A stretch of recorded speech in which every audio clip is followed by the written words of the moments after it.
So, Krish, welcome to my podcast, The Art of Feeling Better.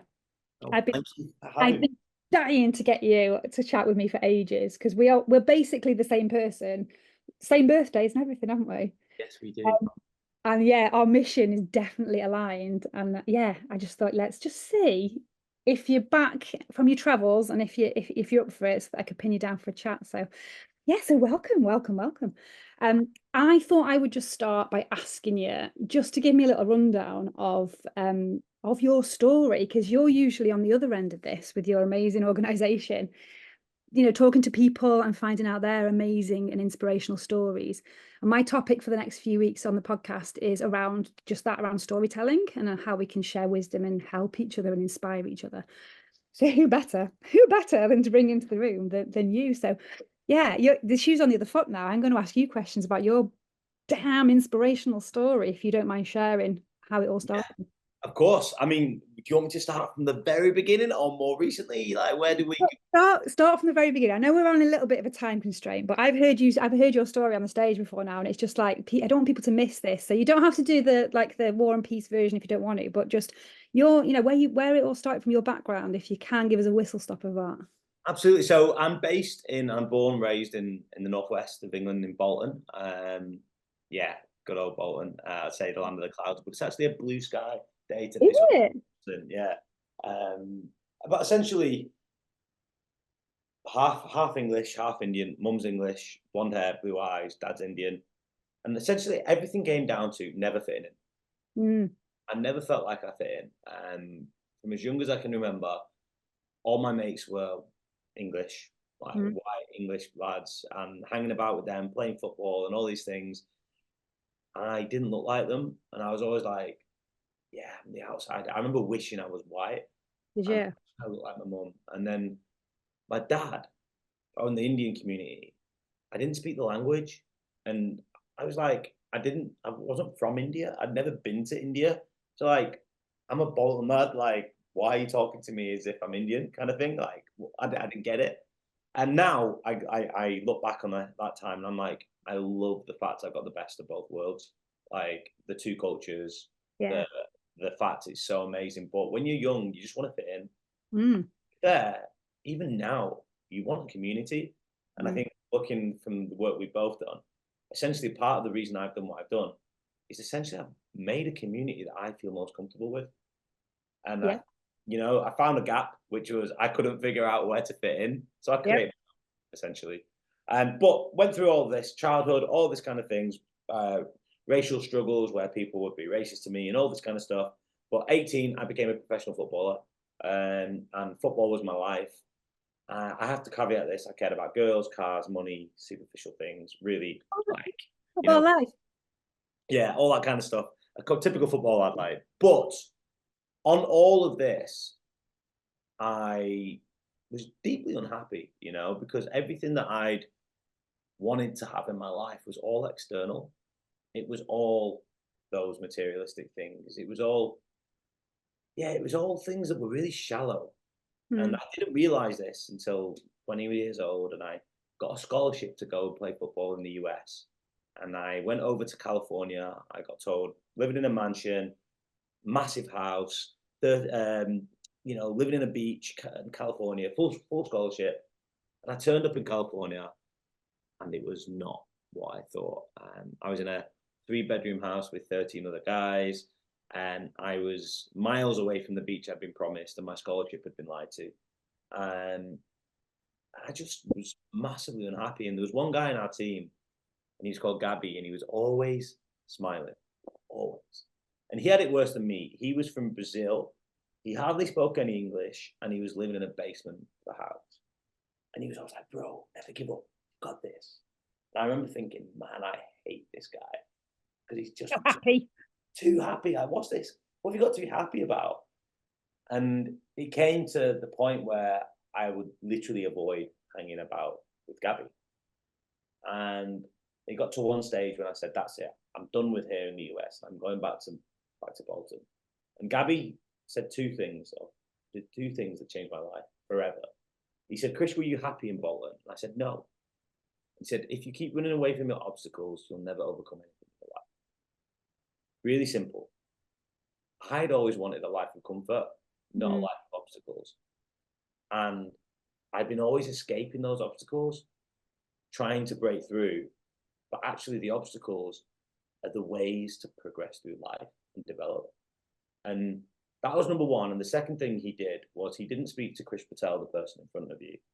He spoke to the best version of me, and he spoke to the potential of who I could be, even if I didn't believe in that. And that was, no one had ever done that to me before. I'd never experienced, not on a, people may have done it from a GCSEs or from a Yeah. perspective of work, but no one had done it from a life perspective that you can be a better human, you know? And I want to speak to that better human that exists in front of me.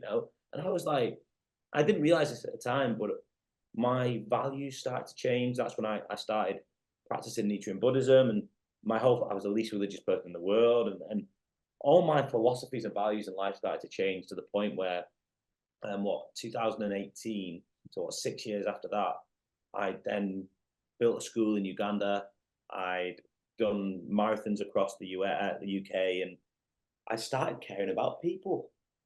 And there's this concept in Buddhism that talks about Eshofuni, and Eshofuni is the oneness of self and environment.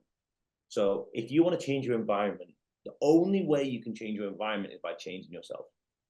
And you are a direct reflection of your life, of your environment. And this was a really incredible concept for me to realize, because when I started changing myself, everything automatically started changing in my environment, to the point where lecturers at my university would come to me and ask for a conversation. And I'd be like, yeah, of course.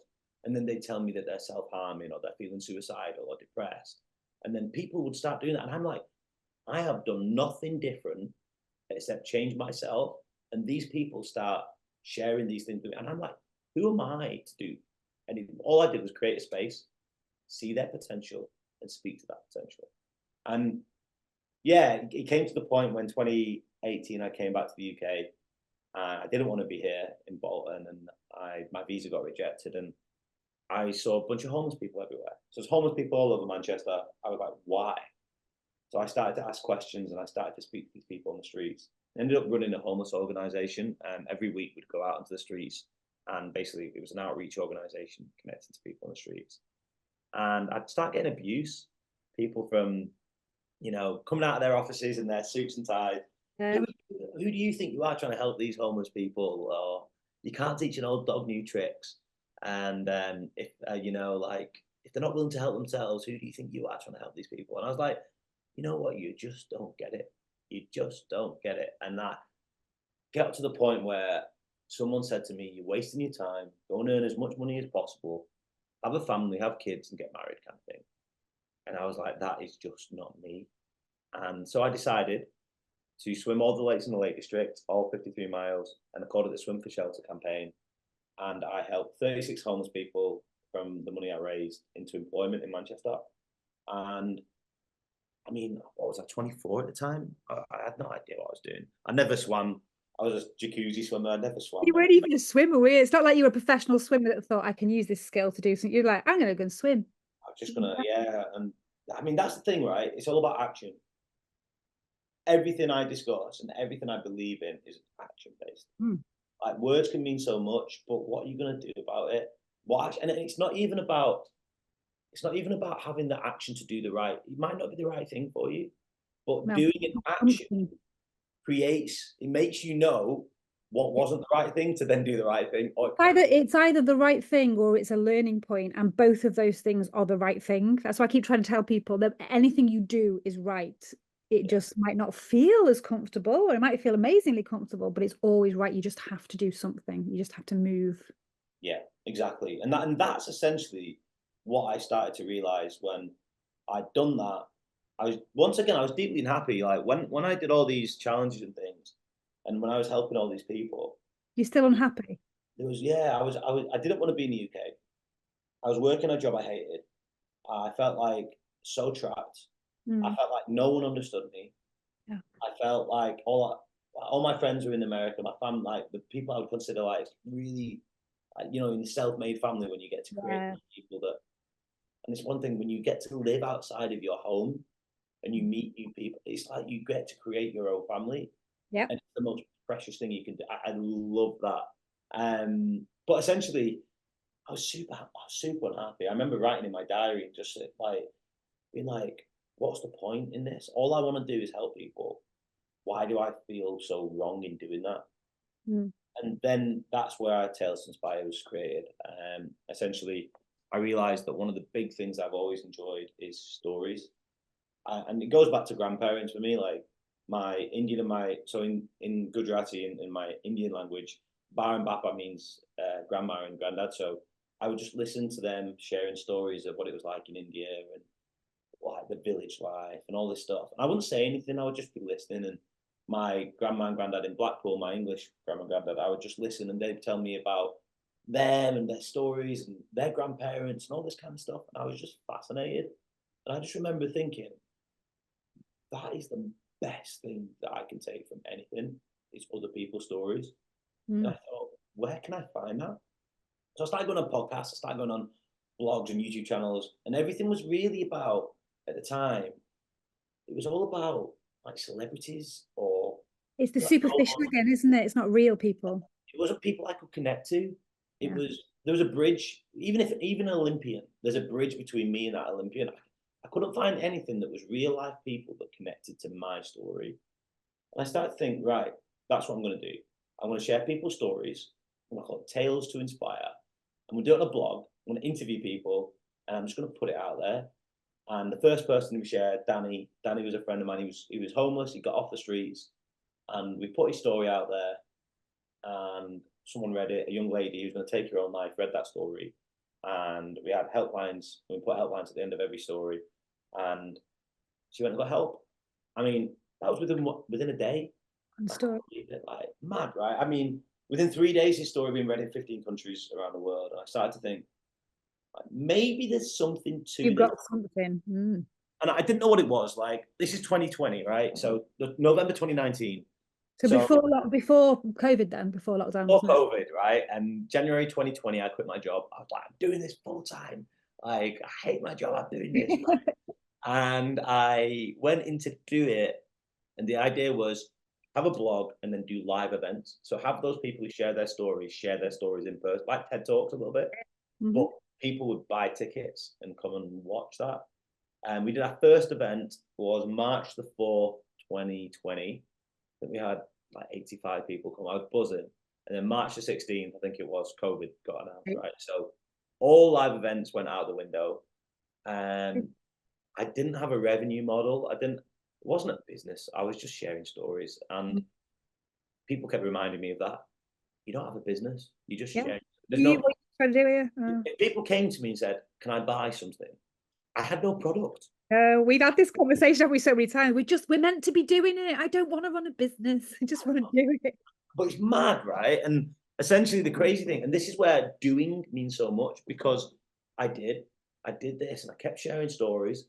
And then people would say, can you put it onto a podcast? We want to listen to these. All right, I'll put it onto a podcast. I'll put it onto to these stories to be listened to. Then schools reached out. Can you bring these people into schools or can you deliver workshops? So I started going to schools, and that's where the paid work started. Yeah. And the corporate space reached out. Can you bring these people into the corporate world and inspire people? So it was like, right, we can do that. And then video YouTube started. We started the YouTube, and now to the point where November the 4th this year is our 5th year anniversary. And essentially we've shared the stories of 164 people. Our stories have been read in what 160 or maybe more countries around the world.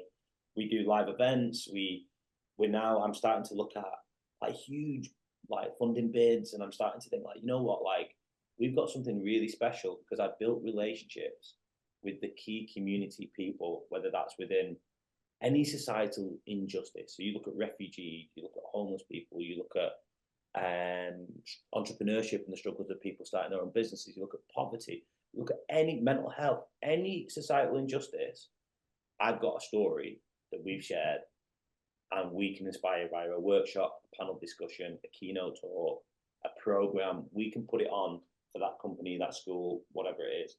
We put stories into books, we put it onto documentary films. We've done things for all sorts of really cool people. And we started to build a team that it's kind of informal still. And my aim I is to, love that. I love that about it though. I think that's what makes it relatable yeah, because it feels safe. It feels like the whole thing, like the campfire analogy. It feels like you're with your people and your tribe and your share. It's. I think I think you just got that sweet spot and you've got that. It's just brilliant the way you do it because it's so authentic and it's from your heart and it's how you vision it to be. But I think that's the key to keep it. and rel- that's it has to be real. So when Mm, we go into the corporate space, part of the thing that we say is you're not going to get a polished, niche, beautiful, all singing and dancing. The person's going to turn up in a suit. No, you're going that's to get it's fake. you're going to get the person. You're going to get the right real person, and you're going to get what they do. Yeah. Like, and you got to remember that your people are also people. Like, let's cut the artistic acting and Yeah. let's cut to the real thing. So essentially, that's where Tales from Spire is. I mean, there's some huge things that, like, stories of migration is one of the areas that I see that we can definitely do something is capturing stories and supporting communities, because one of the big disconnects I see, one of the big disconnects I see is from people and grassroots communities and the societal change. We talked about this before, is systemic change. Yeah. The same thing I keep coming across is, we're going through the same problems, we're doing this, we're firefighting, we're doing these things, and all of these things, education, you can look at like I Health, always say, social care. Yeah. health, social care, anything that you want to look at. And the same thing is there's a gap between the system and the people. And the people, yeah, and the people, we've had this conversation before. I know we have, but you and I both know that the people experiencing the challenges have the solutions. They know what they need. They're just not heard, and they don't have a platform, which is why what you do is so special and powerful, because nobody listens and nobody because people are too busy around the board tables going, we know what they need. We're going to put money into this because this is definitely what people need, and the people are going, actually, I really need this, but you're just not listening. So if we can be those bridges and we can help that, but it's that massive canyon of a gap that just desperately needs filling, desperately. Yeah, So I absolutely agree. And then, I mean, and there's so much on this. I mean, I've not even talked about another company. So I have another company that I started because I just love challenges. I started Story Oak in we 20. have the same person. It's ridiculous. Man, so good though. So Say much that one. fun. Go on. What's the other one called? But I started Story Oak in 2023 last year in Feb, and essentially that was, I realised that I'd always wanted to capture my granddad's life story in 2019, um, but not a book and not an audio, not a private video. I wanted him telling his life so that I and my brother and sister and my family would always have that. So if I Yeah. have kids, but I realized there was nothing out there. No. So my granddad passed away in 2019, so I didn't get the chance. But in 2020, during COVID, I went to my grandma's and I filmed my grandma. And I filmed it. I got one of my friends, Tom, who's a videographer, to film her. And we took it back and we gave it to all my family members for Christmas.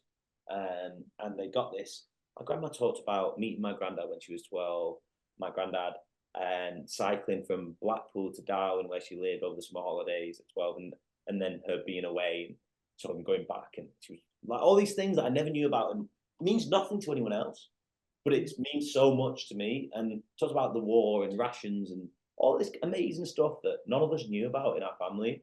And I thought, you know what? There's something really special with this, because there's no one that I know.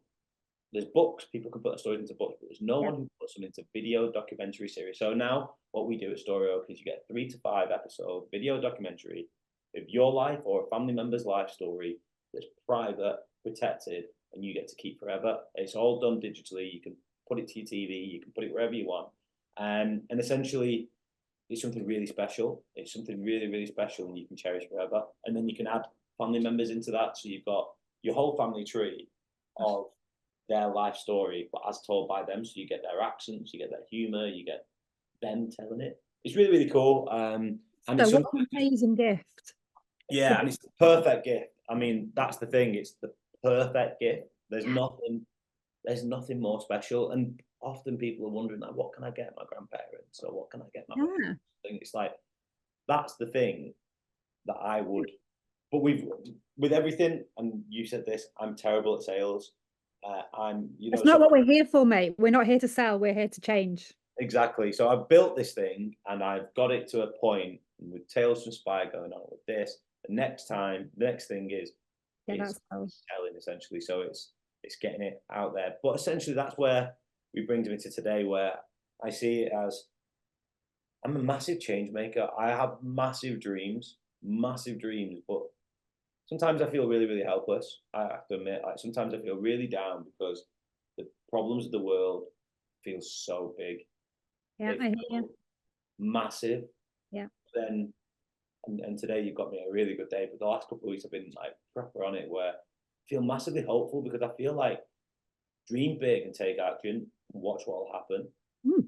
And I really feel that the bigger your dream, the better. So, for example, all my goals and all my determinations are massive, Yeah, same. massive, because I'd rather miss out. And realistically, I'm never going to hit them. I'm never going to hit them because Never say never. I'd rather miss out and just be underneath because they're that big. Yeah. Well, it's the whole shoot for the moon, you're still going to reach the stars analogy, isn't it? It doesn't matter. It's the biggest thing for me, the fear. I suppose it is fear of missing out in a way, I guess, but it's the fear of not of having regrets, of not doing things when I have every opportunity to do them. So, if I have the ability to do things, why am I not doing them? Why am I not? If I have the ability to be of service and help other people and do things with my family and just have dreams and go for them, why on earth would I not do that? So I'm spending my life trying to help people through that process while I'm navigating it myself. Yeah, It's 100%. And it's not. I think it's not the easy way. I think it's really important for people to understand that the right way is not always the easy way. And yeah. I think that's a big learning curve for me personally from who I was to who I am. Mm, Is I am not taking the easy route, and I'm very conscious of that. And yeah, anyone who's in my life, like yeah, Mel, my partner, or anyone else who's in my life, they have to understand that I'm not taking the easy route. So if you want someone to be there all the time, you want someone to be able to be that person that is going to spend 100% of their time with you, and that's not me.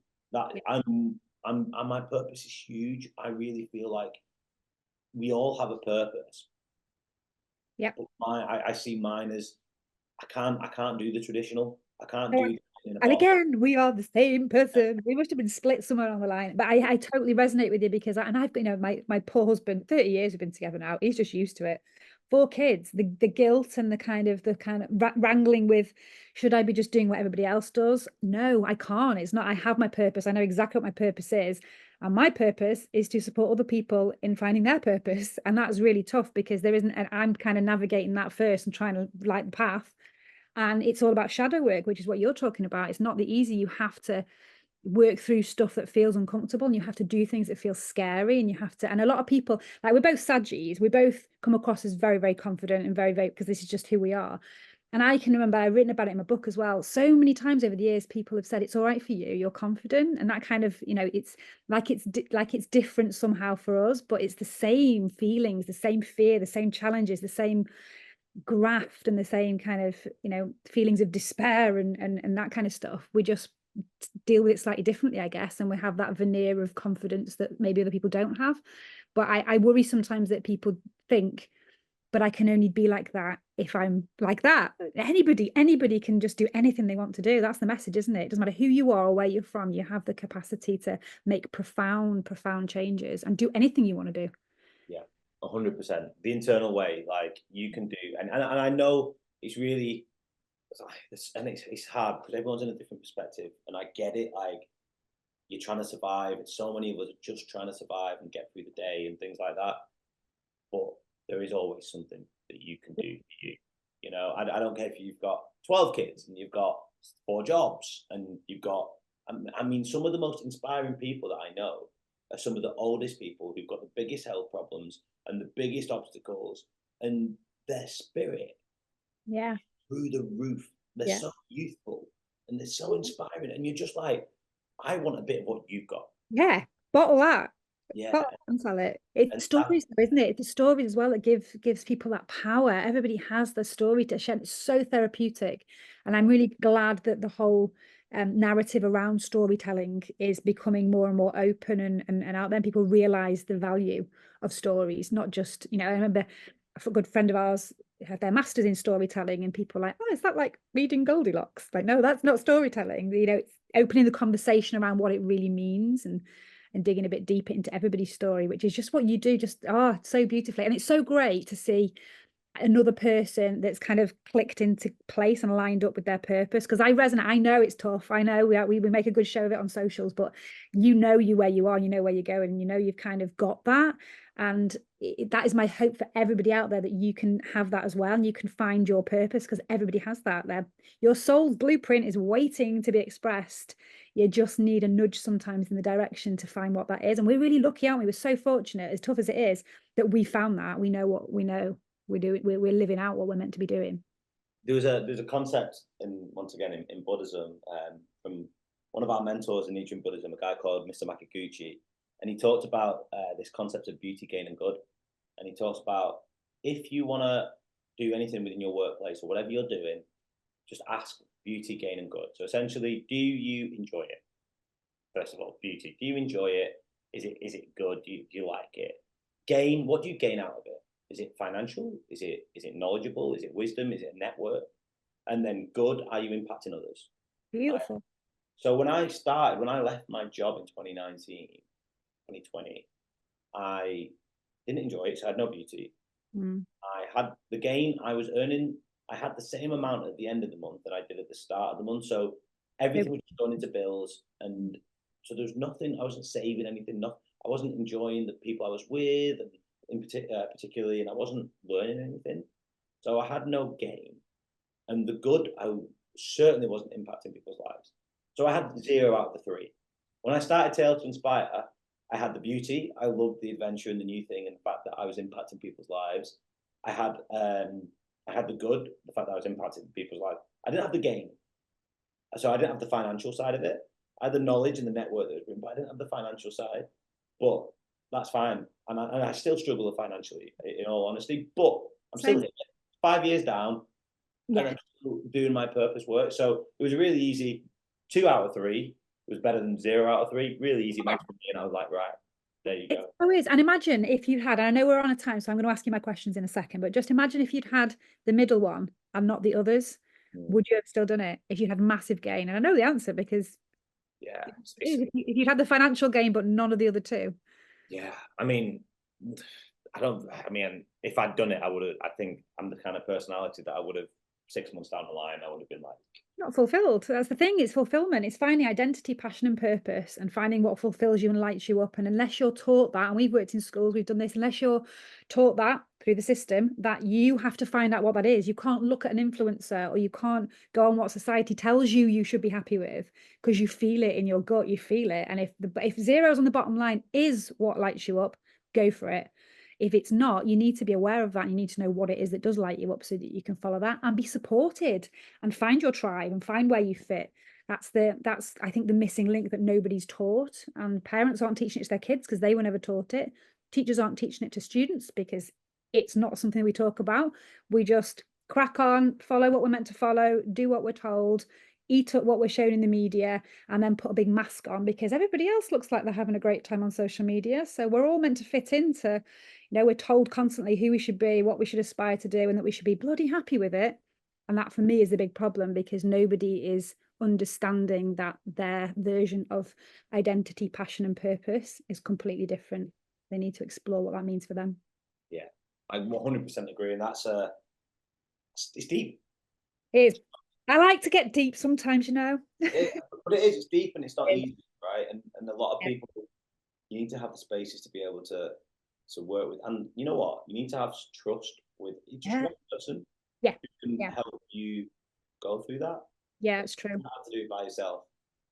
Yeah, it's right. You do. You need the right people around your campfire, don't you? That's the key. And even like you say, one person can make all the difference. Like the person that had said to you, that had talked to your higher self, to your.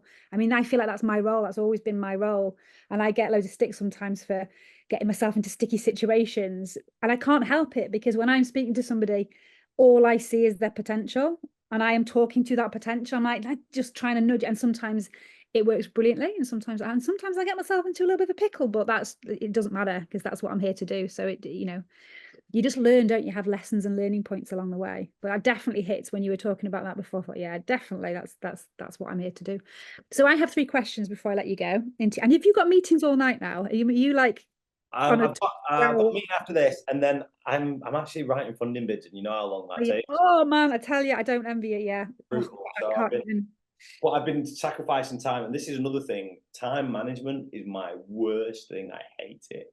But Yeah. having to block out time when you're doing your own thing, and if you're starting your own business, or if you're Hard. not naturally organized and trying to do all of this, if I can do this, really, I always said that. Like, such a bullet out of a gun I am as a person. I'd like, A to Z, 1 minute I'm doing this, the next I can be doing a completely different thing.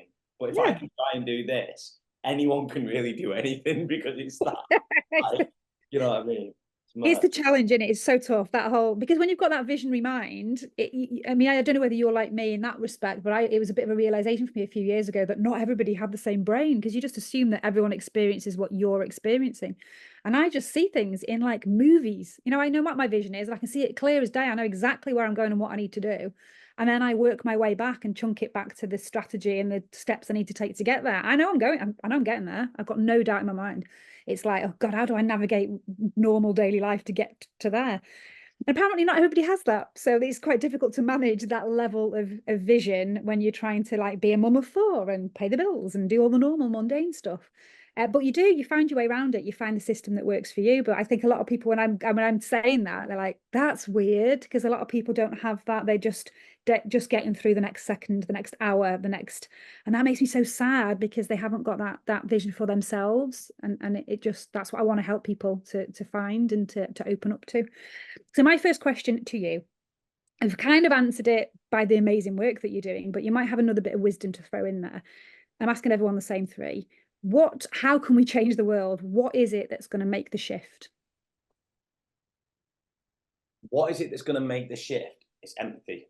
In a nutshell, it's really, really simple. That it's not sympathy by feeling sorry for others, it's empathy. And that means understanding other people. And the only way to do that is to either live it or is to connect to others who live it. So it's breaking barriers with people who are not in your immediate community. So however you do that, and I think if you can do that, you can start to have conversations that wouldn't be natural conversations, understand what others are going through, and then you build bridges instead of like knocking down bridges. And when you do that, I think that's one of the keys. But I think from a global perspective and from a huge mind thinking on a simplistic way is the more bridges we build, the better. And I don't know if that's what people naturally do. No, that's profound, mate. That is perfect. And I think you are exactly right that that is what needs to happen. Totally feel it. That's exactly my perspective. And I think it is looking from the macro to the micro, that everybody is in a space where they're waiting for somebody else. It's that external locus of control. They're like, somebody fix this, it's shit. But if every single person had the mindset of, I will do my bit, I'll build my little bridge, tiny little bridge, then the big bridges would just form, and we wouldn't be waiting for somebody else to solve the problem. So I think that's huge, and it's something that it doesn't cost money. You can nurture and discover empathy, and you can work on those skills and just make some simple changes. It doesn't cost any money. It's not, it's not easy. It's hard. If you're naturally an empath, it's like, oh, the curse. It's like you just feel everything from everybody all of the time. But if you don't have that natural kind of instinct, then it takes a bit of developing and just listening to stories, listening to hear, not to respond, listening to really just absorb and bear witness to somebody else's experience without having to fix it or judge it or have an opinion on it. That's the skill, isn't it? That's the key. That's the true empathy, I think. So next one, what small, tiny little thing, we're helping everybody to build a toolkit. So by the time I've got hundreds of guests under my belt, we'll have a really snazzy toolkit. What helps day-to-day basis, one little thing that somebody could do in their daily life that would help them feel better? I'm going to keep going with I wouldn't usually say this, but keep going with what I've just said. Meet someone new, one Ooh. person every day. Oh, A nice. new person, have a conversation with a new person. Not hi, how you doing?